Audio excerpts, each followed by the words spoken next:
I didn't hear the thing go down. I saw it will count down. This is the Unscripted Podcast. Yeah, I mean, it's Welcome to the Unscripted Podcast. Yeah, what's up? We're here now. We're still struggling again. So, Bob, is it hot up there? Dude, it's blazes. Like, we went over to a camp in Alabama yesterday, just over the mountain. The boys are over there. It's the Lord's Church is, they sponsor a camp up this way and got a board and all that kind of stuff. Well, it's where is it at? Like between Huntsville and y'all, or like back towards Chattanooga? It's way? in Scott. It's like over towards Scottsboro, Alabama. It's on Gunnersville Lake. Okay. And so, anyways, it's way I understand Lake Gunnersville. It's Tennessee River flows into it, and then they just kind of dammed up a section or whatever. And okay. Anyways, and I may be totally wrong on all that. I don't research a whole lot of things in Alabama. I just know the Tennessee River goes through it. By the way, World Series, big W there for the Balls. Didn't we talk about that last week? We talked about we were going into Game 3. I think we talked about it last week. I don't know. Who really counts, baseball? Who really counts national championships, right? But it's baseball. Who really cares about national championships? The best of all of them. Yeah. Obviously, North Carolina doesn't care about national championships because they don't win any. So you're right. You're right. They don't win any in baseball. That's right. Baseball. I know. Yeah. Or football. Hey, yeah, I mean, like if this was the 1920s, man, y'all would be the most popular, bunch out there. I mean, man, there'd be people selling peanuts. Or you go back, Cracker Jacks. You go back to the Spanish-American War, and we'd be real popular too because all the fighters, that we sent down there, to protect the Alamo. I mean, you just think about the America hinged on Tennessee, son. Bobby, I'm gonna tell you right now, we can have the Tennessee versus North Carolina chat, but let's not have this statehood chat, okay? Listen, what faithfulness is like in defending freedom. So, yes, the American Revolution was won, all right? But then we had to keep it, We had to keep it. So, some people are winners. Some people will sacrifice it all and we'll volunteer. Well, so we're over there at this little camp, and I mean, it's got the same thing. It's pine trees, cabins, craft huts, everything that every camp's got, Standard issue camp. Introduce you to camp, standard issue, the standard issue. Right? Exactly. The package. However, they have a worship area that is indoor and air conditioned. And so I was kind of jamming with that, But anyway, so I went over there to preach last night, and Carson and Coleman are going over to this camp, and we were standing outside, and I said, it's probably just as hot here as it's going to be in Mississippi next week. And I mean, it was blazing, just the humidity. And it has been a smoker too, man. I mean, I looked at when I sat down in Bible class yesterday morning, and I wobbled, my phone vibrated enough to where it came alive, mine set where it turned it up on its side, it'll come on. And it was on the instead of the clock screen, I must have swiped it and turned it to the weather screen where it shows you the actual weather here. And so it said, when I sat down in Bible class yesterday morning, it said 88 feels like 105. Yeah. I mean, just like we have these made up numbers. I mean, that's a made up number just to make you feel bad about living in the South. I mean, like heat index is not a real number. They just want you to feel real bad about living in the South. So we're going to give you a number to punish you with it.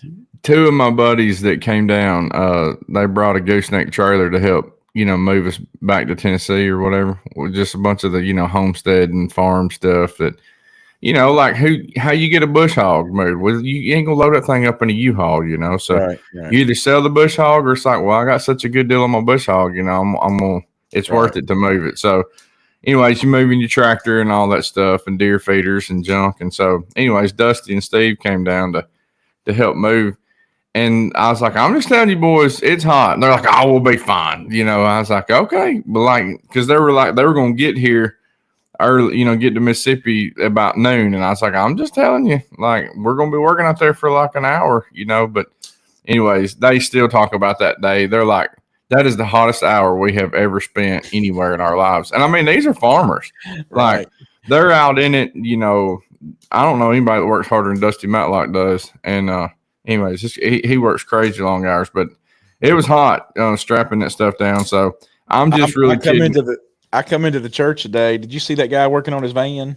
I went over and talked to him, and I'm gonna carry him some water when we're done because he was pulling an axle or something out of his back of his van over here in the parking lot. And I mean, he's sitting on a little sponge. He's got like a little spongy pad thing that he's sitting on, but the parking lot's coal black, and it is already a smoker outside this morning. When I got up about 5:15 this morning, it was already hot outside, and this old boy is out here, and he's going to work on pulling that axle out of his van. You almost want to let him come over here.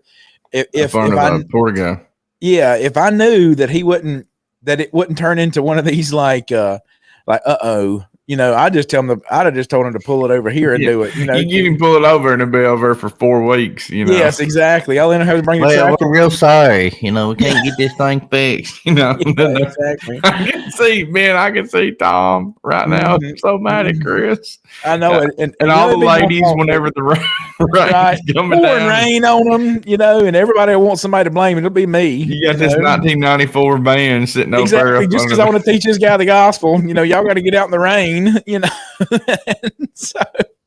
I mean, either way, so I just give you a sermon, Chris. You should do it. Like you just need to go do it. I know it. I made a game day decision to let him work over there. But I am going to preaching next Sunday, and then if it's still there, then I'll make sure that I'll save you on some comments or roast you. I'm gonna give him. I'm gonna carry him some water when we're done because I don't care what he's doing out there. He ain't putting in enough water for what he's losing right now. I'm just telling you, there's just no way. Yeah, you need to take him some salt packets too because there's some. Anyways, he's losing stuff, but yeah, it's hot. Like I don't know, but I'm taking care of a buddy of mine. He's which I haven't informed him yet, but I'm taking care of a buddy of mine's animals. He took care of mine while I went out west in April, and then I'm taking care of his now. And went out there this morning. I'm like, oh, well, I'll get out there before the podcast. I get up at 5:30. I'm out there by 6. And is it daylight at 5:30 for y'all? Oh yeah, it's daylight at 5 now. So okay. Anyways, we're getting about 16 hours of daylight. But anyways, man, I get out there, everything's fine. Stinking dead goat, I got the chickens alive, the cows are alive, everything's, and there's water there. He's got shade, there's water. I don't get it. So he's just laid over. Is he starting to swell or he's poking his arms out? He was swelling already. Yeah, it's so hot, He had to die yesterday, Poke him. Just poke him. Just so then I go so he's up under like the shelter thing.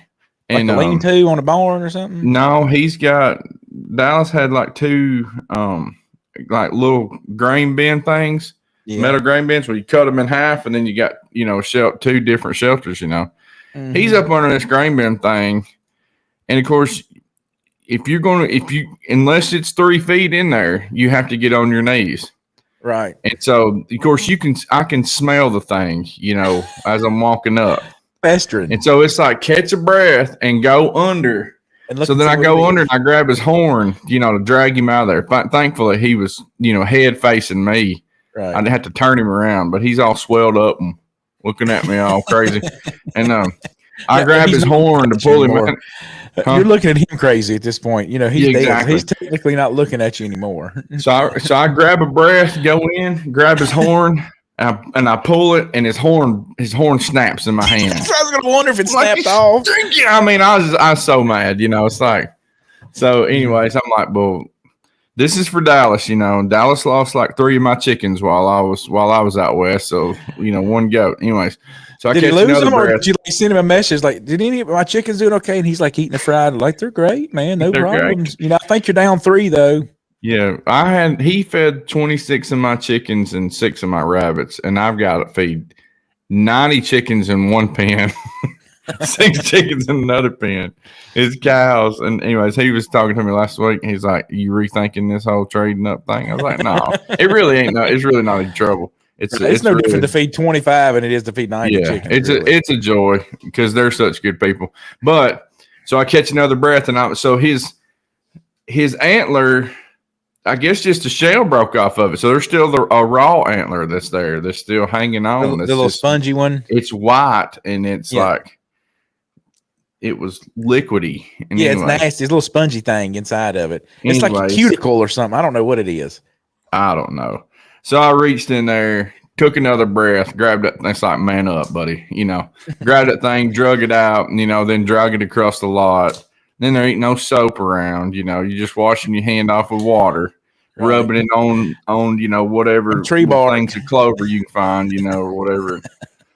Anyways, times have I been there in my life? And then I'm texting Chris saying, I'm running a few minutes late. You talking like 5 minutes or 30 minutes? I'm like 5 minutes. And then I get here and the computer don't work. Yeah, I know. We went through all the restarts and updates, and it finally ended up being the little control box down there. We just had to unplug it and plug it back in. So those of you that think, me and Chris and Ben, we live in perfect little worlds. There's never any adversity in our lives. So. Right. I don't know what anybody else was doing, but before 6 a.m., I was dealing with a goat that was stinking. Pulling goat horns off. Yeah. Oh, man, that was awful. Well, if you were an Israelite, you could have just carried that goat and sacrificed it, couldn't you? Well, this one had he had some spots, some blemishes. So you're saying that there was an unacceptable sacrifice in Israel's day? Well, yeah, absolutely. Absolutely. Yeah, I mean, you think about, these. That's what's kind of cool is you think about the Old Testament and it's like, why in the world would God for a time period accept like a goat, and then there's especially the scapegoat. Goats are stupid creatures. I mean, and what I mean is that they're so finicky. It's like they want to die. Mm-hmm. It's like they don't even really, and maybe that's what God was teaching us, this whole time is that he said, take the goat and because it's like all the people, like we never had goats, cows and sheep and all that stuff were just common where I'm from. And so me and everybody around us just had some form of those. Now I remember goats and we had sheep that were rams, but they weren't per se goats. But there was a guy that had some goats. These boar goats. And dude, he struggled to keep these things alive. I mean, they just died all the time. I didn't even know that then. This was years ago, but we were the biggest exporter of goat meat in the world. I reckon we just didn't consume a lot of it. America was the biggest. It was then the biggest export. I reckon. I mean, it's just not common to eat goat here. And no, I know a guy who was talking the other day. I mean, he sold like 65 in one day, but he was like, he's like, wait a minute. He's like, was Passover? He's like, was that a Jewish thing? He's like, or was that a Muslim thing? I was like, are you kidding me? I said, dude, this points us to Jesus. I was like, this is a Jewish thing. And he was just talking. We were at Co-op the other day, and he was talking about, he's like, yeah, it's like 65 of them. He's like, I don't know. It was sold them to a bunch of Muslims, I think. Wait a minute. Was it Muslims or Jews? I'm like, dude, the Passover. So it just led into a Bible study, And, do you have a high contingency of Muslims in Winchester County? No, not at all. I mean, we not really any Jews either, and but it's just unreal how uneducated people are about things, and that kind of segues into our kind of our topic today. Like I want to read something from Hebrews chapter 3. All right, can we read something from Hebrews 3? Yeah, absolutely. I boycotted Hebrews 3 for the. Future. Sorry, that was the month of June. It's July 1st, so right, exactly. I guess I can start reading Hebrews again. We were fasting from Hebrews. Yes, you can read Hebrews 3. Hebrews. Well, I was just not asking if I could read the book of Hebrews, but I would just, have a tendency to say, "Let's do this," instead of saying, "Can we do this?" Chris is getting softer, All right, so Hebrews is. So let's just talk today about. Why God has always required faith. You couldn't bring a dead goat to the altar. So if that's the case, why wasn't a dead goat good enough, right? Mm-hmm. If God just wanted a goat, all right, and we ain't talking about Michael Jordan, who was a Tar Heel. We're talking about we're talking about a sacrifice that God wanted. So let's just look at that, just to kind of set the tone for the conversation that I'd like to have if we could. Yeah. In Hebrews 3, beginning in verse 16. Okay. So Hebrews 3:16, this is, we're kind of picking up post timeline, Israel timeline. So Moses has brought them out of Egypt. They've got the law. They're fixing to enter Canaan. Joshua and Caleb and the other 10 spies go in. They come back and they just fumble it. And so they're 40 years into wilderness at this point, right? So this kind of gives us the wilderness wandering, time frame. So they've received the law. They know what God requires of them. They know that they got 40 years of pounding sand, literally, before they can enter into Canaan now. So let's pick up in verse 16. So just to kind of, I just said it so we can set a stage of where we're at in the timeline. Yeah. Verse 16, for who, having heard, rebelled? And indeed, was it not all who came out of Egypt led by Moses? So all of Israel rebelled. Who was the one that rebelled? It was everybody. Everybody was rebellious. Now with whom was he angry 40 years? It was Israel. Was it not those who sinned and whose corpses fell in the wilderness? You remember, everybody from the age of 20 all the way up were going to die in the wilderness. So if he's using this kind of picture, just trying to help them realize that Israel sinned, Israel spent 40 years wandering, and every single person 20 and up, because God knew that these people, that he had to get, you think about it, he leads Israel out of Egypt, but he had to get Egypt out of Israel before he can get them into Canaan. Mm-hmm. And so he's going to spend 40 years whittling away at them. All right. Now, you got to realize that God was using Canaan as a picture of our rest. He was entering this promised land. He tells them all these things. You're going to have cities you didn't build. He's built us a city. You're going to have walls that are fortified cities that nothing can get in. Walls of jasper, pearly gates. All these things, vineyards that you didn't plant. God will provide the source of life, the tree of life that we'll eat from forever. All these things God is using for this likeness of Canaan to what the likeness of heaven is going to be, that the children of Israel, they had to labor and they had to enter into this rest, is what God's intentions were them for to do, was for them to do. But through disobedience, through walking by sight and not by faith, what happens is Israel, they're going to spend 40 years just essentially like your goat friend this morning got to die. They got to go through this, whittling out process. All right. So verse 18, and to whom did he swear that they would not enter his rest, but those who did not what? Obey. All right. So let's just key on that word obedience or obey. Mm-hmm. So we see that they cannot enter in because of unbelief. So belief and unbelief, obedience and unbelief are the same thing here, right? They didn't obey because they didn't believe. If they would have believed that God could have, remember when the spies come back and they're like toting the grapes the size of softballs, and they're literally validating everything that God had told them was going to be there. It's a land flowing with milk and honey, all these things. And they even bring back evidence of it. Just think about going to court, Bob. We're going to go to court with evidence that somebody committed a crime. Carson goes, somebody steals something out of Carson's truck. He goes to court and he's like, I've got pictures on our Ring camera, our Blink camera of John Boy stealing my car. I know that I saw him at a pawn shop hawking my radio, and now I see him walking out. All these things. And then Carson says, but don't prosecute him. It's not true. It just, we don't have that. We don't, that's what they're saying there. It can be true. There's no way this can be. Yeah, there's no way that can be true, even though we've got all undisputable video evidence, as it were, right? Well, right. You might get on a political, realm here about, evidence of things. And yeah, well, anyways, we probably need to have a politics conversation before the election, but let's just table it for today. Yeah, we'll table it. All right, so chapter 4, verse 1. Now, you remember, like, all these chapters and stuff like that, they're there because of us. It's just like Bob's address or Chris's address. It's not, the writer of Hebrews didn't say, okay, number 19. Let's make this chapter 4 now. Yeah, no. It's just something we added in there. You're right. Yep, exactly. So let's just read it as one continual chapter, as it were. So 19 again. So we see that they cannot enter in because of unbelief. Therefore, since a promise remains of entering his rest, a promise, what was that? Remember, all this was likenesses. There's still a rest to come.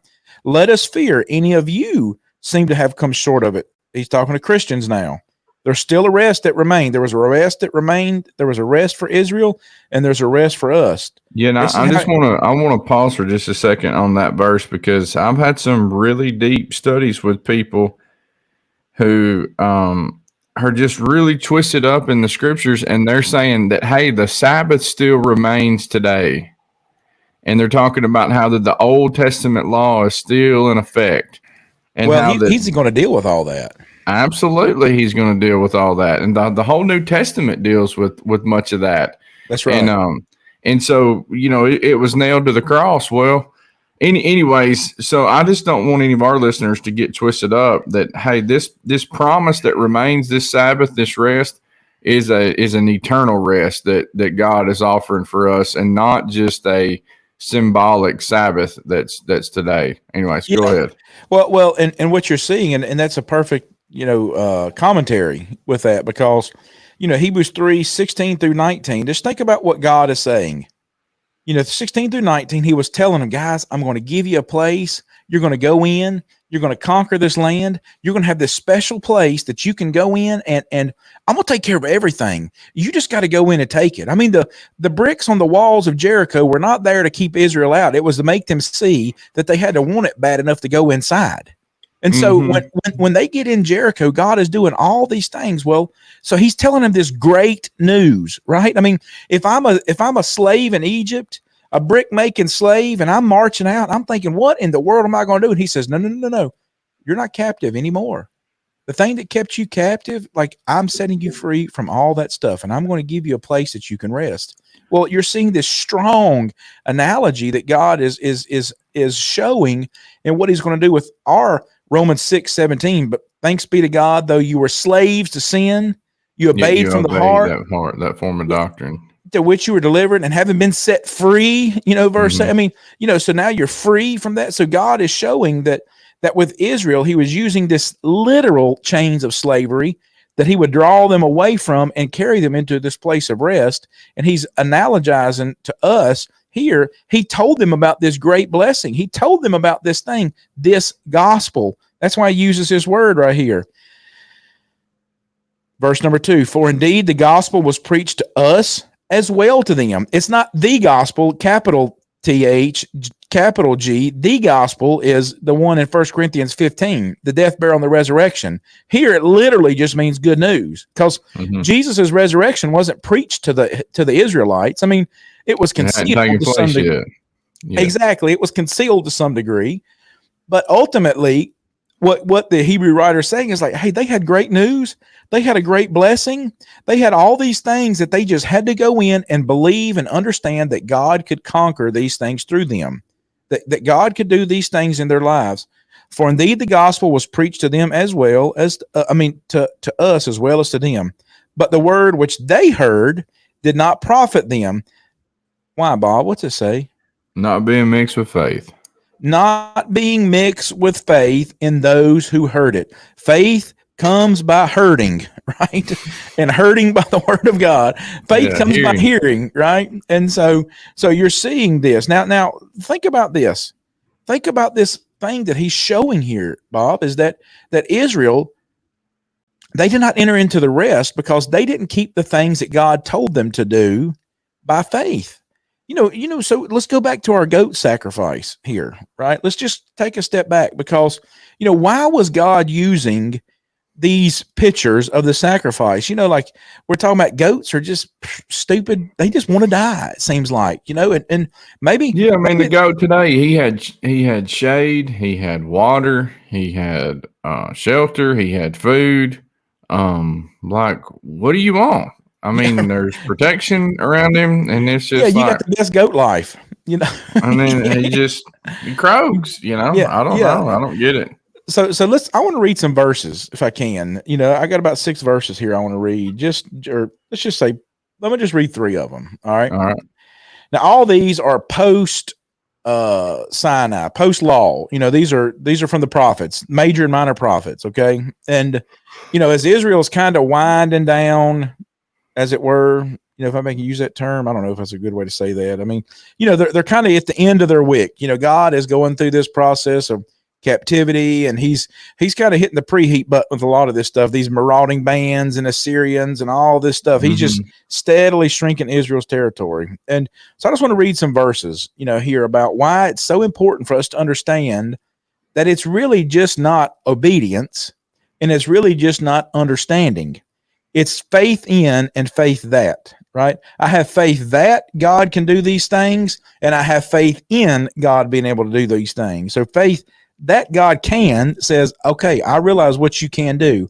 Faith in says, I'm going to act those things out. We call it belief. That's the second component. Yeah. Right. So let's look at Jeremiah 6 and verse 20.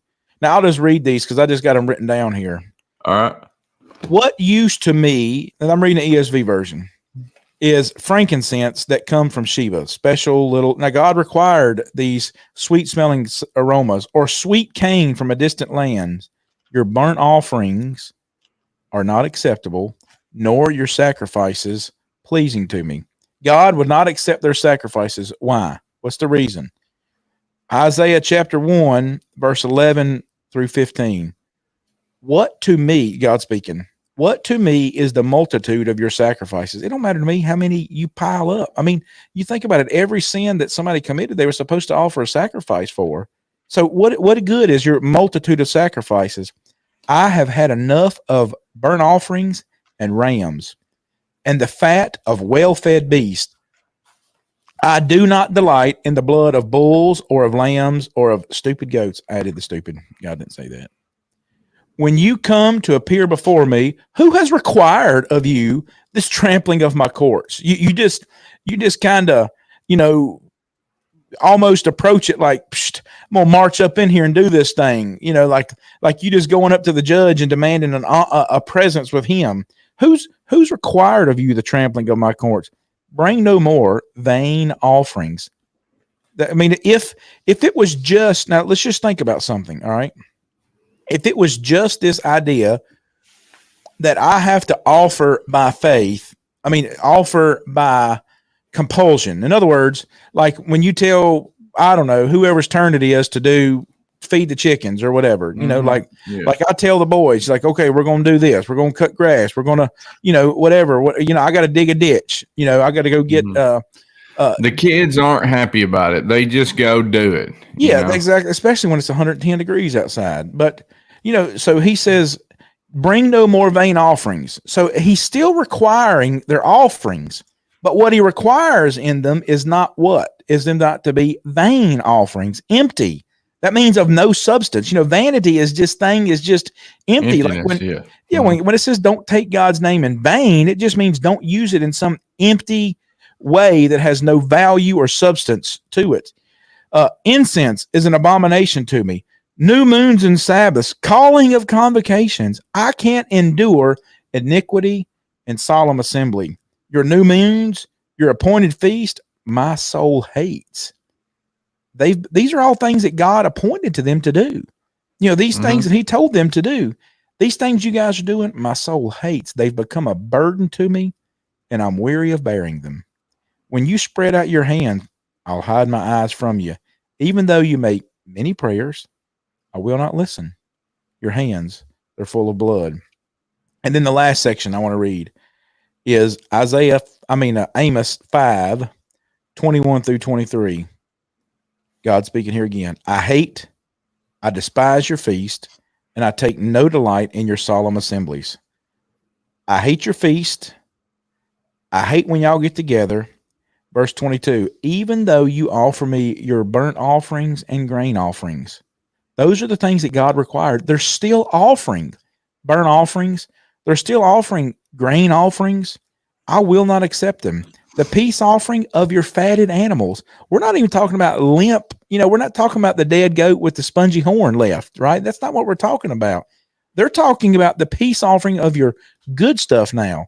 The fatted animals. There's many times that God kind of deals with Israel because he's bringing them garbage. Like he uses these analogies in the Minor Prophets of you guys bringing me, you have a governor come to your house, some royal person, this important person, and you kill the fatted calf. You bring the best of the best for this governor. Why? Because you want to impress him. You want to get something out of it. You want to make sure you curry favor with him. And so that God's not dealing with that right here. He's dealing with the fact that Israel is offering to him what is quote unquote required of them, a fatted calf, a good stuff. God says in the end of verse 22, I will not look upon them. Take away from me the noise of your songs.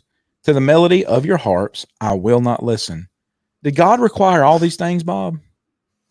Absolutely. I mean, if anybody wants a reference, like here's some, Numbers 28, that God's just kind of going through some of these offerings that they're to do. Numbers 28, verse 3, and you shall say to them, this is the offering made by fire, which you shall offer to the Lord, 2 male lambs in their first year without blemish, day by day as a regular burnt offering. Verse 9, and on the Sabbath day, 2 lambs in their first year. All right. Verse 11, in the beginning of your month, you shall present a burnt offering to the Lord, 2 young bulls, 1 ram, 7 lambs in their first year without blemish. So you got to offer 2 lambs every day, 1 in the morning, 1 in the evening. Then you got to offer 2 on Saturday. Then at the beginning of your month, you got to offer 7 lambs, and you got to offer 2 young bulls. You got to offer a ram.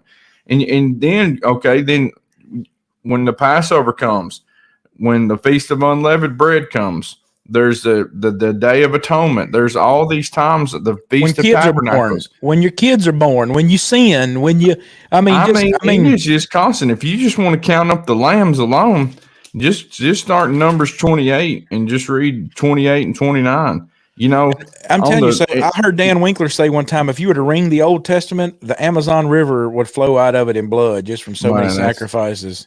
It's crazy. And the Amazon, pretty much it's unreal how much water flows just out of the Amazon River. There's enough power in the Amazon River flowing. I don't remember how it's enough to power New York City for like 3 days, and just the power of the Amazon River, like the amount of water that flows. Yeah, I think it flows out into the Atlantic like 100 miles. It's so much pressure behind it permeates it, and so it permeates the ocean water. You can get fresh water like for 100 miles. That's right.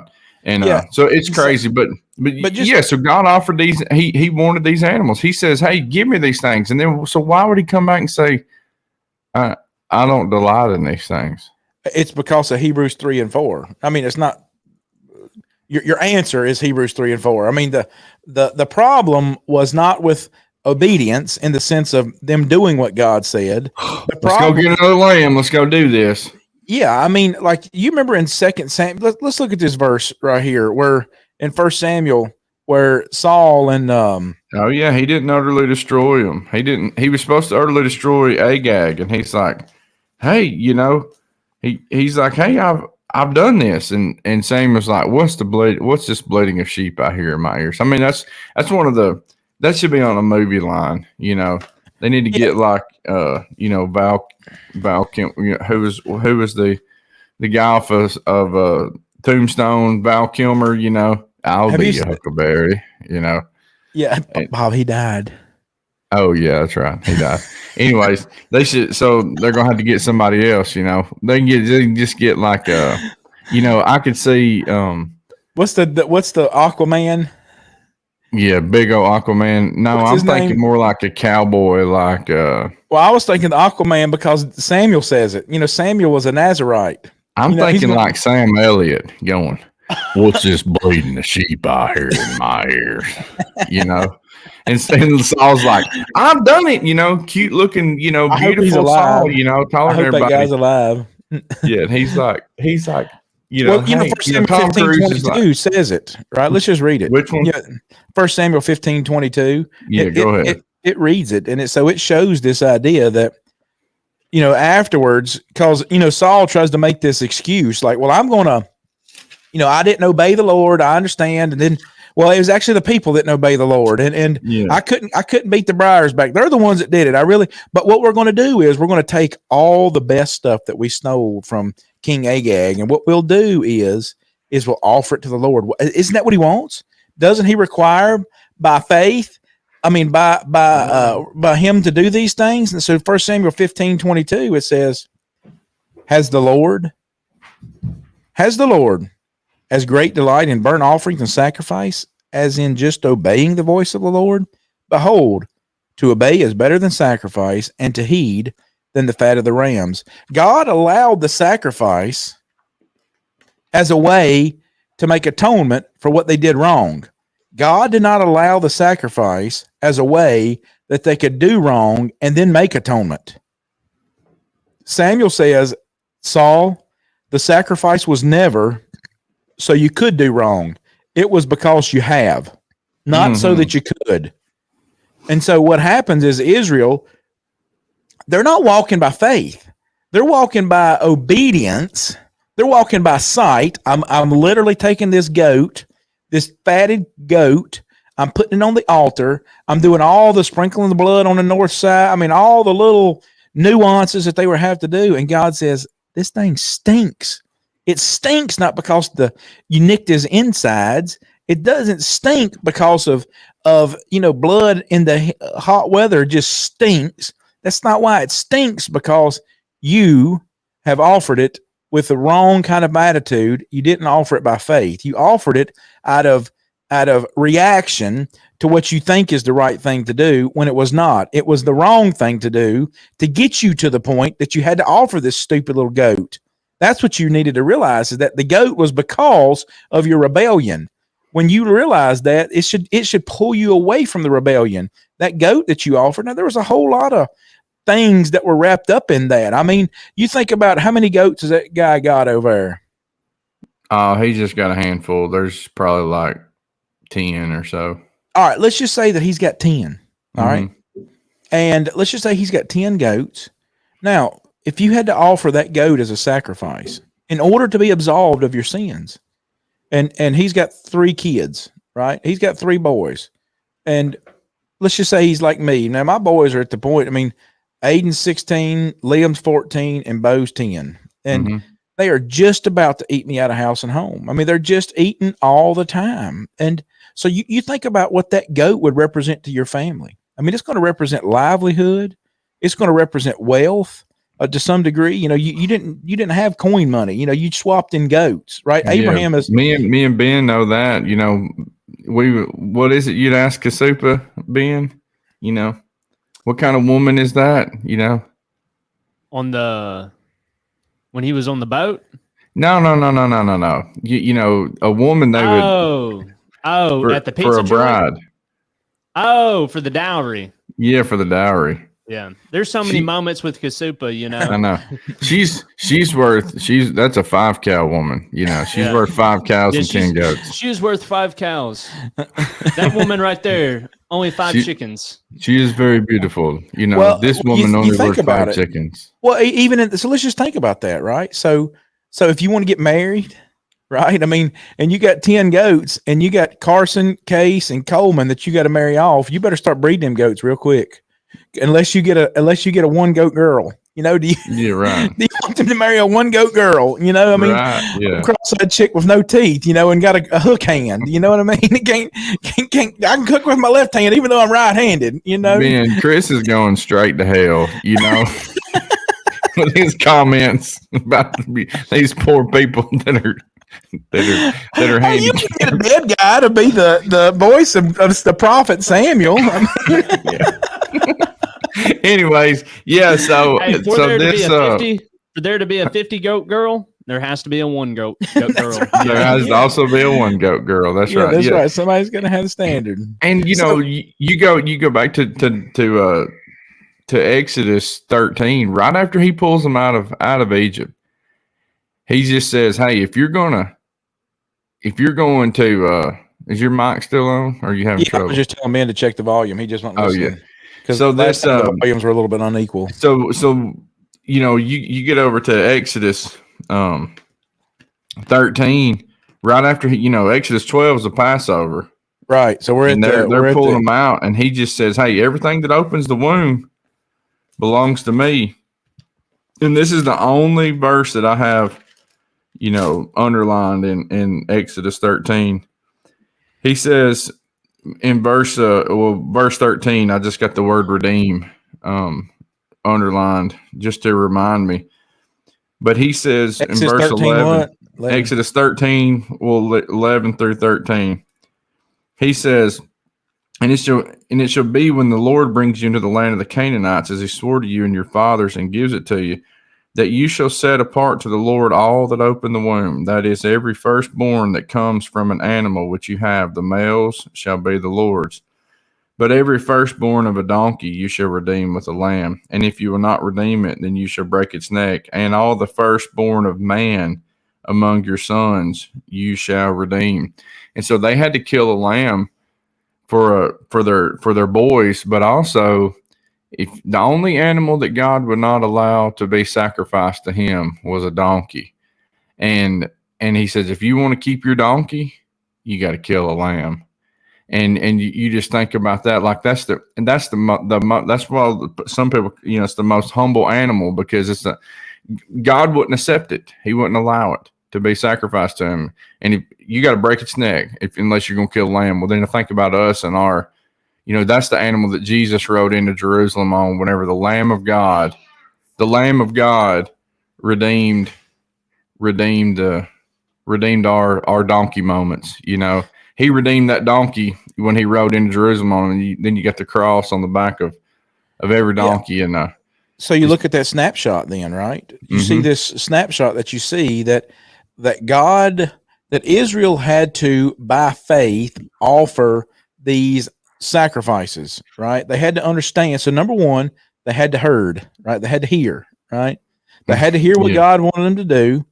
And then from that, they had to understand what God wanted them to do and then carry that out. Now, they didn't understand. I mean, 1 Peter 1, 10 and 11, when he talks about these prophets and the things that they wrote, and when they would add these kind of prophecies to the scriptures, they searched and inquired the time. What he's drawing this picture of there, 1 Peter 1, 10 and 11, is that when these prophets wrote this stuff down, they didn't necessarily understand all this stuff. They just had to do it. I mean, God was showing us through the Old Testament what he was going to do with us in Jesus.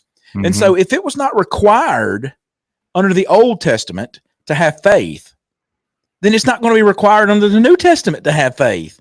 I mean, the Old Testament been required. It's always been required. And so even in the Garden of Eden, they still had to walk by faith. Faith comes by hearing, hearing by the word of God. And that's right. And so Adam and Eve. What did God tell them in the garden? Yeah, Adam and Eve, you shall, don't eat of the tree of the knowledge of good and evil, for when you do, you will surely die. Satan comes in and changes one word, and he says, you will not surely die. So they had to walk by faith. They didn't understand death. All they had to understand was obedience. And that is what biblical faith is. Walking by faith is an obedient faith that not only does what I'm saying, but it's trusting in what I'm doing. That's right. That's what's going to deliver me. So that's why Adam and Eve remained sinless, is because they trusted in what the Lord said. Now, when they took their own, we pointed the apple the fruit, whatever. Right. That was their moment of sin. Well, God says that Adam sinned first. Mm-hmm. He held Adam accountable. Yeah, why? Right? Because Adam stopped walking by faith at that point. And so what you're seeing then is that God stopped listening to God and started listening to somebody else. You said God stopped listening to God. Oh, did I say that? I meant to say Adam. Adam stopped listening to God, started listening to somebody else. Go ahead. Yeah, Adam. You got me all mixed up now. Adam. Well, you were really going to mess up a whole lot of theology, so I'm just trying to. I'm just trying to help out. The whole book of Romans from that point, right? So Adam quit listening to God, and so. Yeah, God points at this as this sinful behavior that he does. Why? Because he was no longer listening and obeying what God said and understanding what God required of him. And so what God required of Adam was to stay away from that tree. Is now when they culminated into taking, Eve is the first one that does it, but the Bible does not point at Eve sinning first. It points to Adam, and Adam was the first sin, and Adam, we all die. All these things, this origin of the first sinful action, just like Ben said, there's got to be a 1 goat girl to be a 50 goat girl. In order for all of us to sin, there had to be the first one. Adam was the first sin person that sinned, and so from that point forward, God is priming the pump with all these sacrifices. I mean, he sends them out of the garden, and he does the first sacrifice. I mean, God is the first one that does the sacrifice there in Genesis 3. And so from that point forward, you're going to see all these sacrifices that God is going to put into place. And it wasn't so that we would have a way that we could sin. It was so that we could understand, because we sin, what it caused and what it's going to cause God, and then how do we escape the bondage of it. In Israel, they never learned that lesson. They thought that the power was in the law. The power was in them the power was in them doing the required, quote unquote, things of the law, or Paul would call them works of the law. Yeah. They're doing the works of the law. That's not what was required of Israel. It was required faith in what God said. How did he deliver that? Through the law. Mm-hmm. That's how it happened. He delivered what he wanted them to do through the law. That's why Hebrews 1:1 does this.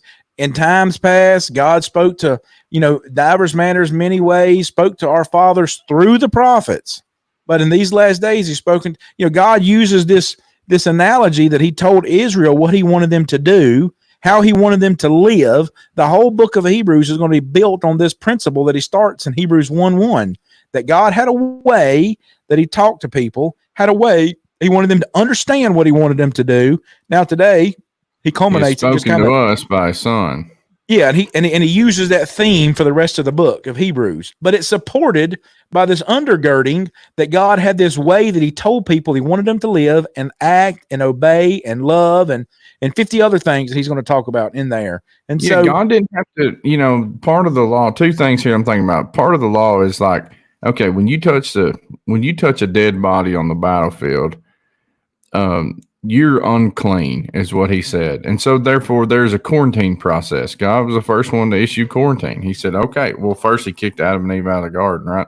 But anyways, he says, hey, don't, he says, you can't come into the camp of the people. Now we got to understand, when Israel came out of Egypt, that there was 600,000 men. I'm right here at it. It's 600,000 men on foot besides children. That's what Exodus 12:37 says. So then you got kids and women, so we're talking about over 1 million people here. So he says, when you're easily three million.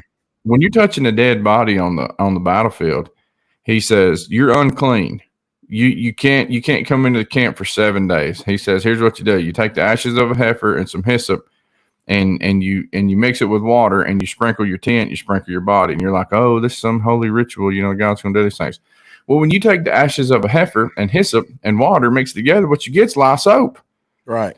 God didn't say go make some soap. He said you do these specific things, and you do this, and after you do that, then go present yourself to the priest. He's got to make sure you don't have a fever, that you don't have any crazy things coming up on your body or whatever. And so you quarantine for these days. You've washed off.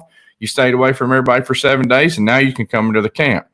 And so what he's saying is he didn't have to tell them there are these miniature microscopic bacteria, organisms that will flat kill you the same way that goat died out there today. And so I understand today that whenever I couldn't just after I touched the goat, I mean, the stinking smells on my hand, I've been there.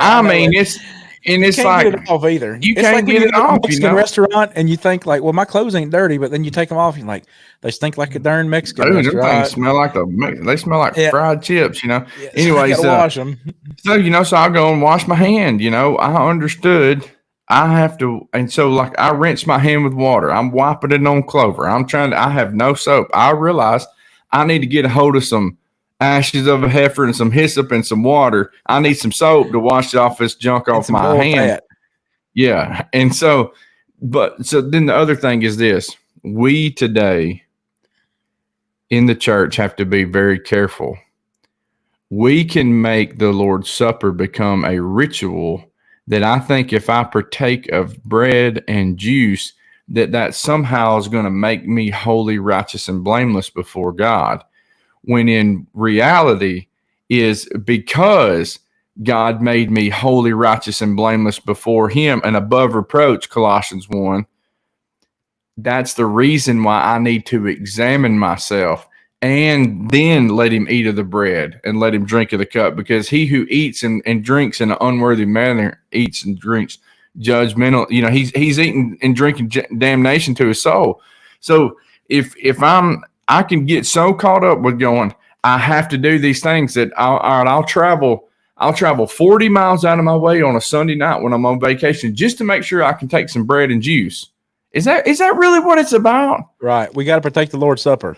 You know, I mean, that's no, it's dude, right. You need to examine yourself and realize you're nothing without Jesus. Amen. And so you go back to this idea of Israel. There's never been, if God required it under, I will say this, that God did wipe out the Old Testament, but he never wiped out the way that we should approach him. And it was because that predates the Old Testament. What I mean by that is that when Abraham offered sacrifice, he had to do it by faith. He offered Isaac by faith, the Bible says. I mean, by faith, he offered Isaac, supposing that God would raise him from the dead. So God has always required the old law, Colossians 2:14, nailed to the cross. Ephesians 2:15, it's gone. Wiped out the handwriting requirements. All those things, no ifs, ands, or buts. Like Rover, they're dead all over, right? Like your goat, spongy horn goat, they're dead. Well, what happens is we have to realize that from those things, God was showing us a pattern that he wanted everybody now, all men, like Paul says in Acts 17, all men everywhere to repent. So we can understand what God required under the patriarchal period with Abraham, Isaac, Jacob, all those guys up to Moses, that until Moses, the Jews then to the cross had this law and system that they had to go by and understand by faith what God was requiring, because he was shadowing the church and this group of people that he was going to save. Well, God still had this same system in place of faith for the whole world. I mean, he deals with Nineveh, a Gentile nation. He deals with Nineveh again with Jonah. You see all these Gentile people that God did. I mean, Jethro, Moses' father-in-law. I mean, all these people are Gentiles. So God has never not required a system of faith among his people, because what he's always wanted us to do is understand that he's the creator. And if he's the creator, he gets to call the shots.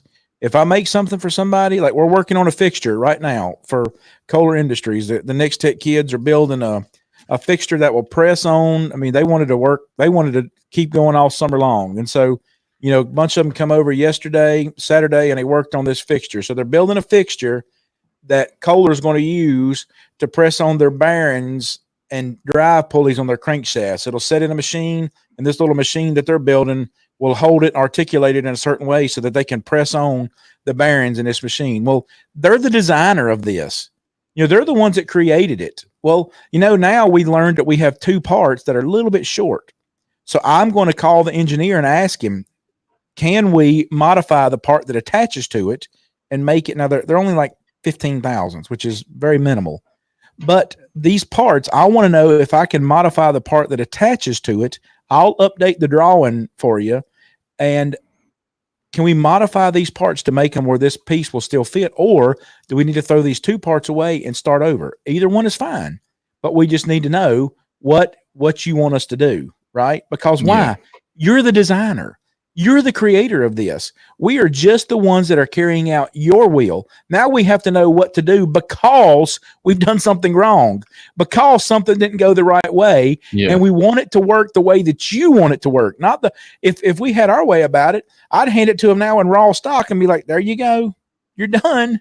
But that don't work that way. They designed it. It's not going to function the way they wanted it to because of error, sin, whatever you want to call it. Yeah. And now because of that, we got to make a decision what to do in light of those things. I don't get to demand that you do this. I have to listen to them. God has always required this one thing. I'm the creator. You listen to me. Mm-hmm. You do what I tell you to do. I mean, we look at that like in some kind of, how dare you? Well, I promise you, if you understand who God is, you would be saying, Lord, you tell me. If you don't, if this isn't, you don't think that God will. How dare him? Oh, how dare you? How dare you? It's just, it's God's. We don't understand the wrath of God. Some today we can read about it, and we have to read about it by faith and understand it. But when God came down on that mountain to give them the 10 commandments and told Moses to come up, Go read Exodus 19 and let that give you a little tune up about how when God come down to the earth of these people were shaking like they didn't even want to look at the mountain. They're like, okay, we ain't coming up there. They still remember those things. And then what God even the animals couldn't get there. I mean, just imagine frying. If a deer touches the mountain, it's dying. Yeah, everything around it just going to die. Yeah. And Moses and God's like, you tell all the people don't touch the mountain. Right. Like, not like don't come up, like don't come up 100 feet. It's like, don't touch the mountain. Right. And it's like, they were shaking and trembling. Right. And so, they, and this is tell him like, we don't ever want to do that again. Like, that's right. From now on, you do all the yapping. We can't, like, that was just an event that we can't go through. And this is when people understood how God was in his holiness, and it was very powerful. There's times where you can read in the Old Testament where when they had gotten away from God, and then, Josiah finds the book. Yeah. And they read it. Ezra comes and reads the law, and these people are weeping and they are understanding, and that's the way that. Don't ever forget who God is, and don't ever forget the sacrifice of Jesus and what he did for you, and make sure that you're not living under a system that's law. Make sure that you're living by faith. The just shall live by faith. And faith means that you may be doing some things for God that you don't understand in this time, in this season. You don't understand maybe what it is or how it is, but I can just tell you, it's best when you do things God's way. It's just trust and obey. There's no other way. Amen. Y'all have a good day. This is the Unscripted Podcast.